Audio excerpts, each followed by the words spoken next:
In 2077, they voted my city the worst place to live in America.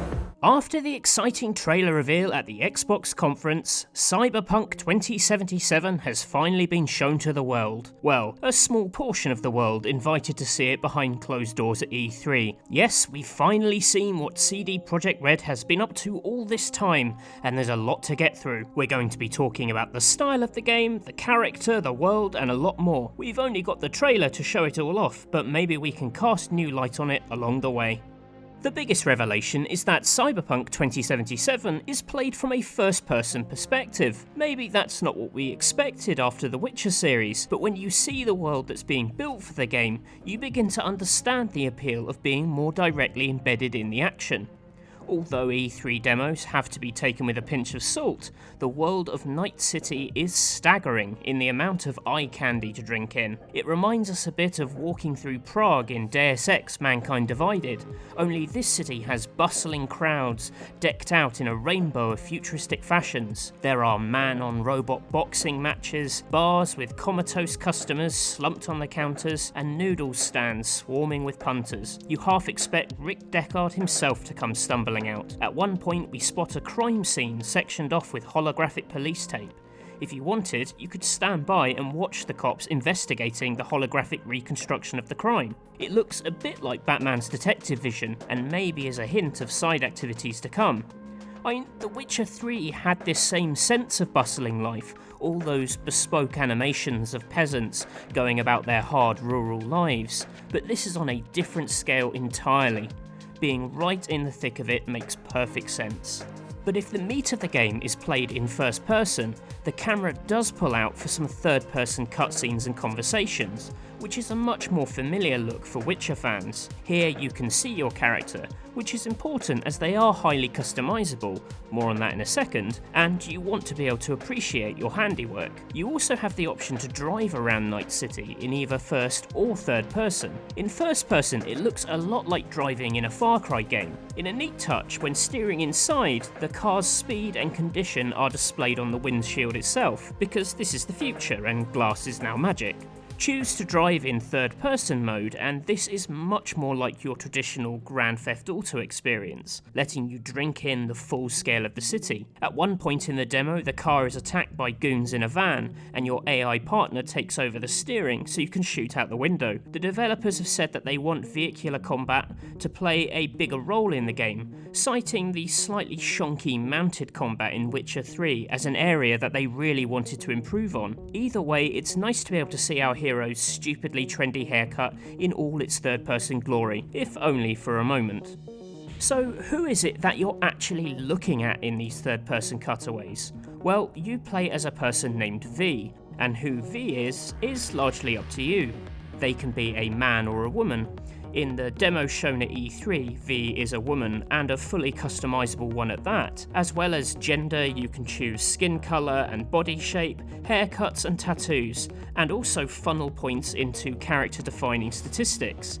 V is governed by strength, constitution, intelligence, reflexes, tech, and, my personal favourite, coolness. You'll also get to choose your backstory, which will impact some events going forwards, a lot like establishing Commander Shepard's history at the start of Mass Effect 1. There are character classes, but they sound more like disciplines that you lean towards through your actions, rather than fixed paths that lock you off from particular skills. The classes are the Techie, which is people who use lots of gadgets, the Netrunner, who favours manipulating the world through hacking, and the Solo, who is more of a combat-focused build. By upgrading parts of your body, you can create a V who is a mix of all three. You can also dress V up. In the demo, she wears a jacket which boosts her street cred. This is a key stat to gaining influence in Night City, getting you better vendor prices, and maybe getting you into more exclusive areas. Clothes and equipment can be swapped at any time, but if you visit your apartment, you'll be able to look at these items in more detail. Now, I've mentioned Night City a few times already. As revealed in the E3 trailer, this is the location for the game. In the world's fiction, it's located somewhere between Los Angeles and San Francisco, which explains the slightly sunnier look Cyberpunk 2077 has. Don't worry if you harbour fantasies of slurping rain-soaked noodles in a Blade Runner-like city of eternal night, as the game does do darkness too. It has a full day-night cycle and different weather conditions. Night City is split into 6 sectors, each with a distinct tone and atmosphere, though the whole city can be seamlessly explored with no loading screens. CD Projekt Red aren't talking about the size of the world yet, they're still building it after all, but they say it's hard to compare to The Witcher as it's far more vertical, with lots of towering skyscrapers to investigate. You can see the district names on the metro map. At the two ends of the scale are Westbrook, where the corporate aristocrats enjoy the high life, and Pacifica, which is the poverty-stricken gangland and the closest thing you'll get to the slums of today. Then there's everything in between, the industrial Santo Domingo, the buzzing neon-lit city centre, and the bustling bazaars of Watson. There's even a suburban district called Haywood, which sounds like a nice place to set up a home. You will be able to buy property in the game, adding to the apartment that acts as V's base of operations in the E3 demo. V is joined for a large chunk of the demo by a fellow mercenary called Jackie Wells, a slightly more experienced character by all accounts. Using your ocular upgrades to scan him tells you that he's a level 8 character, while you are a lowly level 1. He's an AI ally joining you at the start to rescue a girl from a gang of implant harvesters. He's very much a full-on solo class character. We see him grab a goon's dropped minigun, and later in the demo he lifts entire cars to use as a shield. He could probably manage without us, to be honest. As well as chipping in during fights, you can also have more casual conversations with Jackie as you're walking about.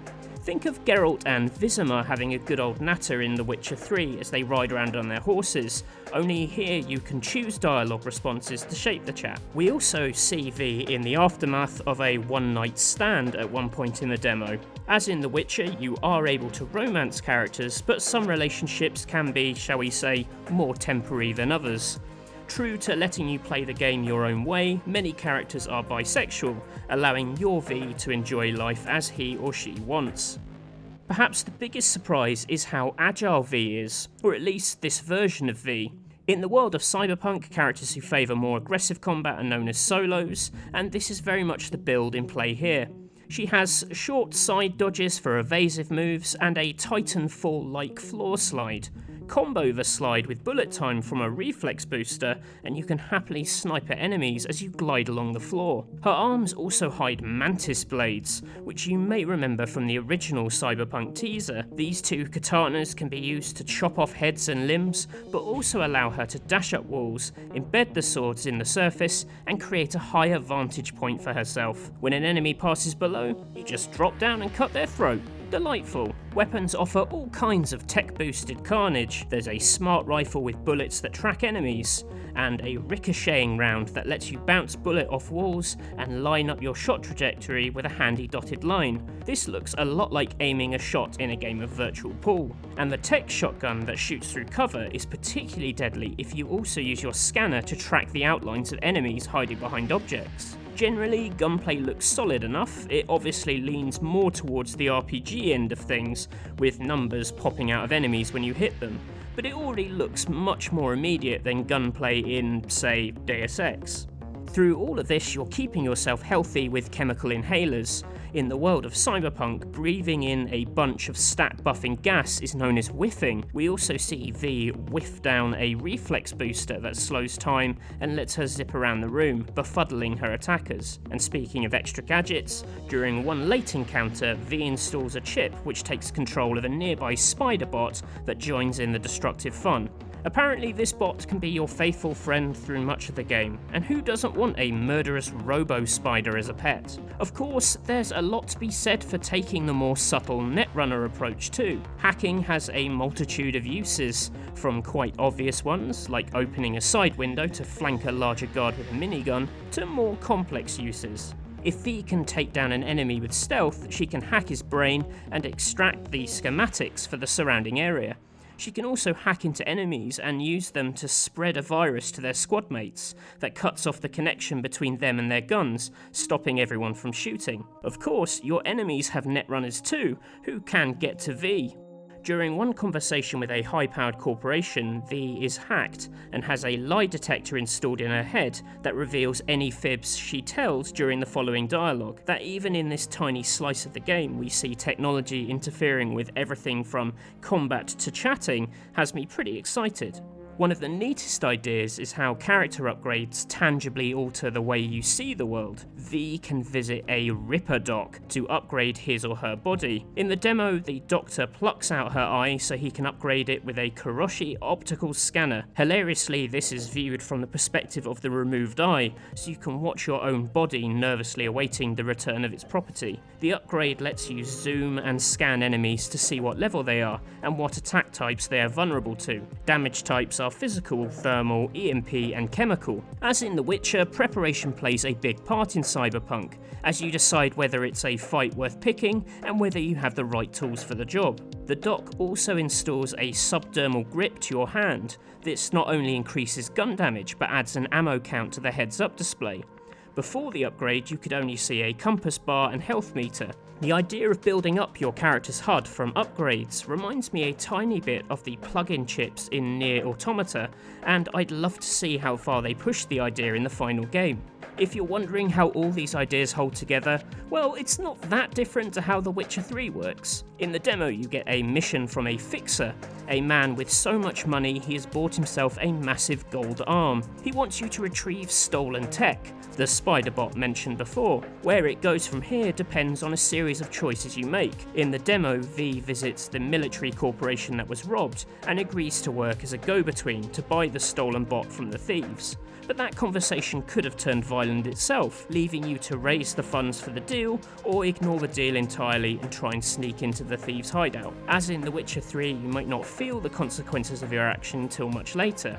I previously mentioned a van attacking you while V drives around the city. Well, that van was driven by the transplant harvesters you busted up in an earlier mission.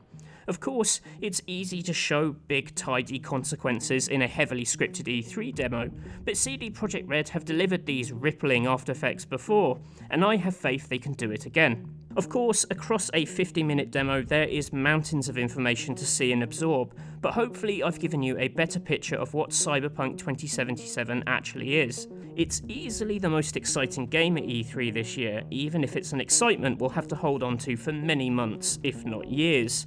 We'll be covering the game every step of the way on Rock Paper Shotgun, so maybe you'll consider subscribing and joining us for that trip. If you have any questions about what we saw in the demo, please let us know in the comments and we'll try to answer them. Hopefully we'll see you around these parts soon. Goodbye!